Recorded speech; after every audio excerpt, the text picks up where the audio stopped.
Assalamualaikum warahmatullahi wabarakatuh.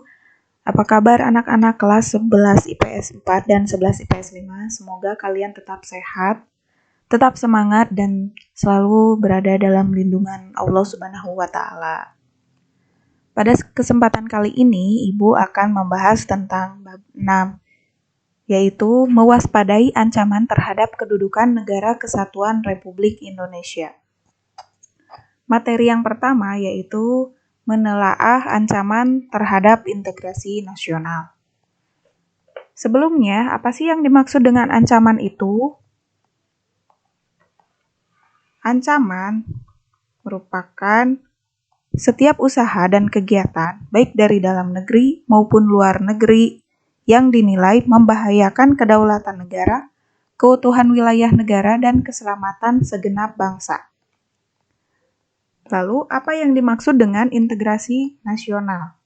Integrasi nasional itu merupakan menyatukan atau menyatupadukan berbagai unsur kebudayaan atau bangsa sehingga mencapai suatu kesatuan yang bulat atau utuh.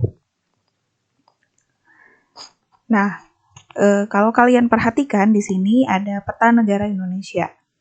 Negara Indonesia itu wilayahnya sangat luas, kemudian berada pada posisi yang sangat strategis, diapit oleh dua benua, diapit oleh dua samudra.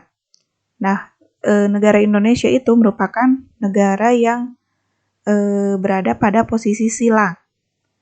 Posisi silang negara Indonesia itu meliputi aspek sosial. Yang pertama, itu penduduk Indonesia. Penduduk Indonesia itu berada di antara daerah berpenduduk padat di belahan utara dan daerah berpenduduk jarang di selatan. Yang kedua, ideologi Indonesia terletak antara komunisme dan liberalisme. Yang ketiga, demokrasi Pancasila. Demokrasi Pancasila berada di antara demokrasi rakyat di utara dan demokrasi liberal di selatan. Yang keempat, ekonomi Indonesia berada di antara sistem ekonomi sosialis dan sistem ekonomi kapitalis. Yang kelima, masyarakat Indonesia berada di antara masyarakat sosialis dan juga masyarakat individualis. Yang keenam, kebudayaan Indonesia berada di antara kebudayaan timur dan kebudayaan barat. Dan yang ketujuh, sistem pertahanan dan keamanan Indonesia berada pada sistem pertahanan kontinental dan sistem pertahanan maritim. Posisi silang Indonesia sebagaimana yang telah Ibu paparkan barusan itu merupakan sebuah potensi sekaligus ancaman bagi integrasi nasional. Dikatakan sebagai potensi karena akan memberikan dampak positif bagi kemajuan bangsa Indonesia serta akan memperkukuh keberadaan Indonesia sebagai negara yang tidak dapat disepelekan peranannya dalam menunjang kemajuan serta terciptanya perdamaian dunia. Dan selain sebagai potensi juga akan menjadi sebuah ancaman bagi keutuhan ataupun akan menjadi ancaman yang dapat memecah belah bangsa, terutama persatuan dan kesatuan bangsa. Oke, yang pertama yang akan dibahas adalah tentang ancaman di bidang ideologi. Ancaman di bidang ideologi ini ada dua ya. Yang pertama ada komunisme dan yang kedua ada liberalisme. Karena negara Indonesia itu menganut ideologi Pancasila yang memang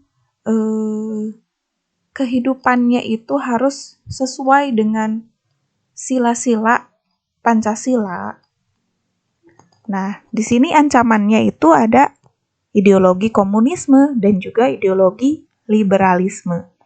Yang memang kedua ideologi tersebut itu bertentangan dengan ideologi Pancasila. Ideologi komunisme ini diusung oleh Cina atau yang berasal dari negara Cina, sedangkan liberalisme ini berasal dari Amerika Serikat.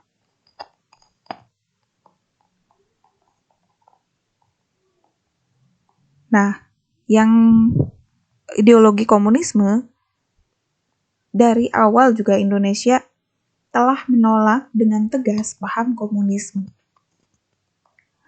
Akan tetapi apabila ancaman tersebut tidak segera diatasi, bukan tidak mungkin komunisme itu akan kembali berkembang pesat di Indonesia. Maka dari itu, kita harus mewaspadai ancaman ideologi komunisme yang datang gitu ya ke dalam negeri. Kemudian liberalisme. Liberalisme itu menekankan pada aspek kebebasan individual. Nah, ini disokong oleh Amerika Serikat ya, tidak hanya mempengaruhi bangsa Indonesia, akan tetapi hampir semua negara yang ada di dunia itu sudah dipengaruhi oleh paham atau ideologi liberalisme. Kenapa? Karena akibat adanya suatu globalisasi. Globalisasi ini ternyata mampu meyakinkan masyarakat Indonesia bahwa liberalisme itu dapat membawa manusia ke arah kemajuan dan kemakmuran. Tidak jarang, hal ini mempengaruhi pikiran masyarakat Indonesia untuk tertarik pada ideologi tersebut.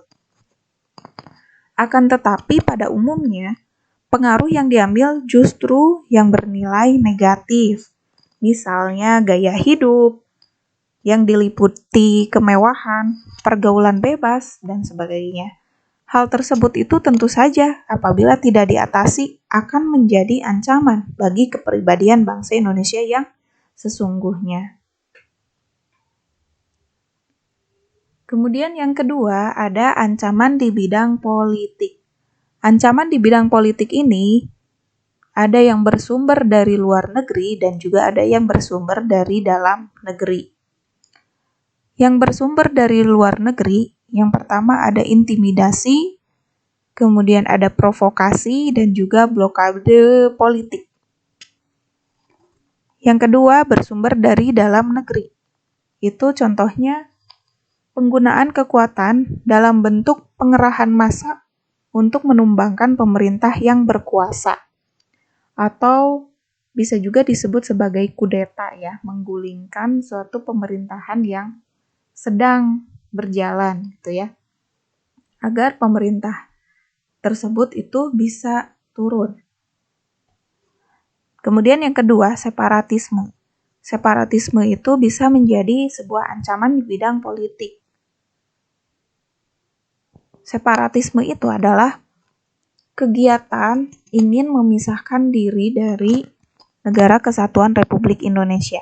Nah, ini juga kan berkaitan dengan politik. Kenapa? Karena kan mungkin ada satu daerah yang ingin memisahkan diri dari NKRI. Karena mungkin daerah tersebut atau wilayah tersebut itu dalam hal pembangunannya itu misalnya tidak merata dengan daerah atau wilayah yang lain. Maka dari itu daerah tersebut ingin memisahkan diri dari Negara Kesatuan Republik Indonesia.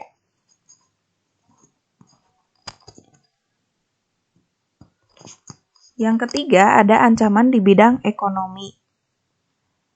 Yaitu contohnya ada globalisasi ekonomi ya. Globalisasi ekonomi ini merupakan suatu proses kegiatan ekonomi dan perdagangan ketika negara-negara di seluruh dunia itu menjadi satu kekuatan pasar yang semakin terintegrasi dengan tanpa rintangan batas teritorial negara. Globalisasi perekonomian mengharuskan penghapusan seluruh batasan dan hambatan terhadap arus modal, barang, dan jasa. Ketika globalisasi ekonomi terjadi, batas-batas suatu negara akan menjadi kabur dan keterkaitan antara ekonomi nasional dengan perekonomian internasional itu akan semakin erat.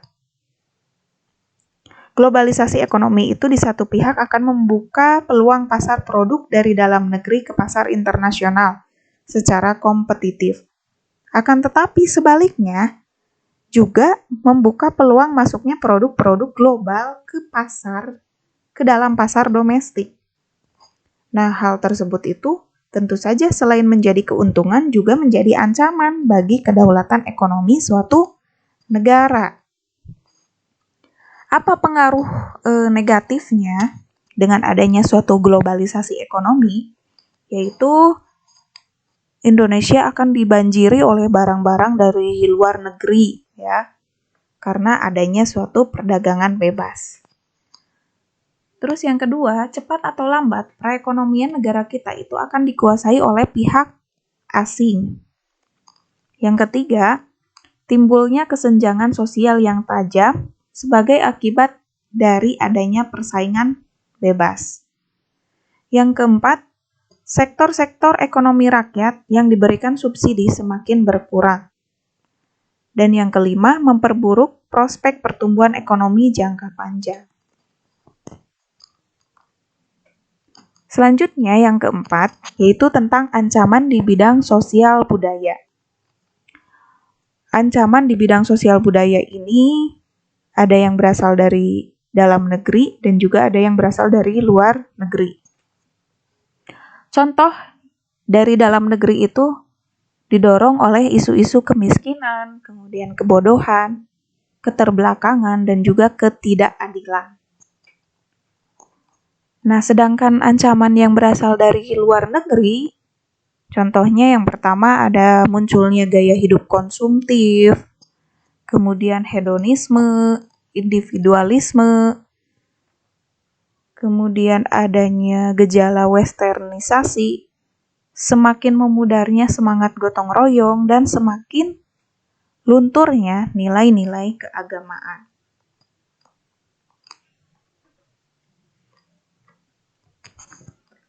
Oke, yang kelima, yaitu ancaman di bidang pertahanan dan keamanan. Yang kelima ini, di bidang pertahanan dan keamanan, itu bisa juga disebut sebagai dengan ancaman militer ya. Ancaman militer itu contohnya ada agresi atau invasi.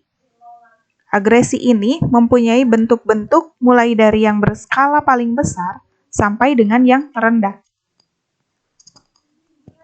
Yang kedua ada pelanggaran wilayah. Pelanggaran wilayah, baik itu wilayah laut, udara, ataupun daratan. Buktinya wilayah negara Indonesia itu pernah diambil ya. Salah satu pulau negara Indonesia yaitu Pulau Sipadan dan Likitan oleh negara Malaysia. Yang ketiga ada pemberontakan bersenjata. Pemberontakan bersenjata yang terjadi di Indonesia merupakan ancaman yang timbul dan dilakukan oleh pihak-pihak tertentu di dalam negeri.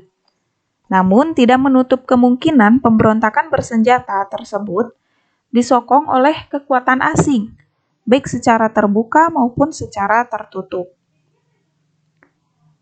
Kemudian ada sabotase. Sabotase di Indonesia itu memiliki sejumlah objek vital nasional dan instalasi strategis yang rawan terhadap aksi sabotase sehingga harus dilindungi. Contohnya seperti apa objek vital nasional dan instalasi strategis itu? Yaitu contohnya Istana Negara, kemudian gedung MPR DPR, tempat wisata, dan tempat pengelolaan sumber daya alam. Nah, apabila objek vital nasional tersebut itu ada yang menghancurkan gitu ya, ada yang misalnya menaruh bom, nah itu disebut sebagai sabotase. Kemudian yang kelima, spionase.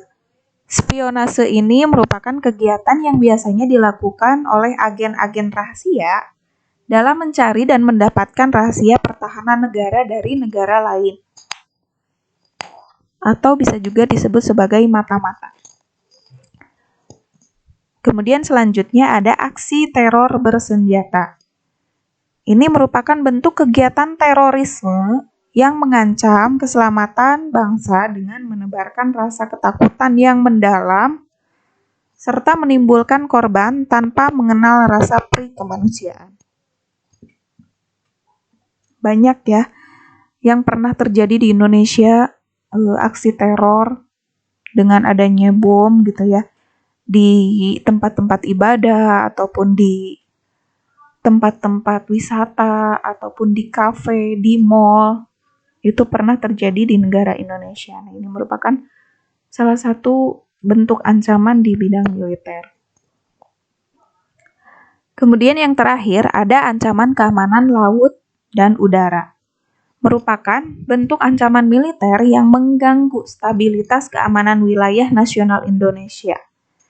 Bentuknya bisa berupa pembajakan atau perompakan, kemudian penyelundupan narkoba, penyelundupan senjata, amunisi, bahan peledak, atau bahan lain yang dapat membahayakan keselamatan bangsa. Kemudian ada juga contohnya penangkapan ikan secara ilegal, pencurian kekayaan di laut, dan juga bisa juga tentang pencemaran lingkungan. Baik, sampai di sini saja materi yang telah dibahas pada bab 5 ini. Ada satu materi lagi. Insya Allah di lain kesempatan Ibu akan berikan materinya. Silahkan kalian tulis nama dan kelas kalian di kolom komentar. Ini sebagai tanda kehadiran kalau kalian sudah mengikuti pembelajaran PPKN kali ini. Terima kasih atas perhatiannya. Mohon maaf apabila ada kesalahan. Wassalamualaikum warahmatullahi wabarakatuh.